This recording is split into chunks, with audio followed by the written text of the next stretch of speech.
මෙන්න මේ වගේ භයානකම තැනක් තමයි මේ මණ්ඩප කාඩු කියලා කියන්නේ. ඉතින් මම ඉන්නේ දැන් පොළොව මට්ටමින් අඩි 20ක් 25ක් පල්ලෙහා ඉන්නේ මම.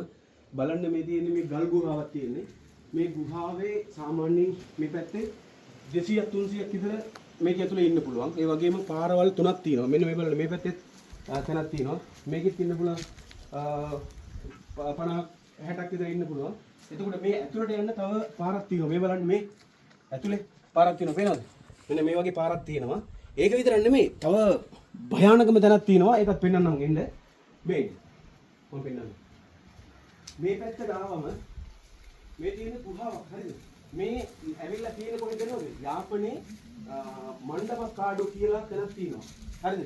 යාපනයේ මණ්ඩප කාඩු කියලා තැනක් තියෙනවා. ඒ හරිය තමයි මේ ගුහාව තියෙන්නේ. මේක ඇතුළට ආවට පස්සේ බය හිතෙන තරම් මාරම ගුහාවක් තියෙන්නේ. කට්ටම කළුවරයි. මේ බලන්න මේ පැත්තේ බලන්න. අර පැත්තේ බලන්න. අර පැත්තේ දැක්කද? මේ පැත්තේ ඇතුළට යන්න පුළුවන් පාරක් තියෙනවා. ඒ ඇතුලේ. එතකොට මේ පැත්තට ආවම මේ මෙහෙනුත් එළියට යන්න පුළුවන් තැනක් තියෙනවා. ඒ වගේම මේ තියෙන්නේ මේ ඇතුළට ආවම මේ බලන්න ඇතුළට එන්න බලන්න. මේ ඇතුළට ආවම මේ පැත්තේ පාරක් තියෙනවා. මෙහෙම පාරක් තියෙනවා. මේක ඇතුළේ යන්නත් පුළුවන්. මෙන්න මේ වගේ භයානකම තැනක් තමයි මේ මණ්ඩප කාඩු කියලා කියන්නේ. ඉතින් ඔයාලගේ අදහස අනිවාර්යයෙන්ම කියන්න. මේ ඇවිල්ලා යාපනයේ තියෙන්නේ ඕගොල්ලන්ට පෙන්වන්න ඕන හින්දා මම මේක පෙන්වන්නේ. යුද්ධ කාලේ ඇවිල්ලා ඒ කියන්නේ ඒ කාලේ හැංගිලා ඉන්න මේ තැන පාවිච්චි කරලා තියෙනවා. ඉතින් ඕගොල්ලන්ගේ අදහස් තියෙනවා නම් අනිවාර්යයෙන්ම කමෙන්ට් කරන්න. ඉතින් මේ වගේ තැනක් පෙන්වන්න ඕන හින්දා තමයි ආවේ. අර බලන්න උඩ. ඔතනින් තමයි අපි ආවේ. අපි දැන් ගුහාවෙන් එළියට යන්න හදන්නේ.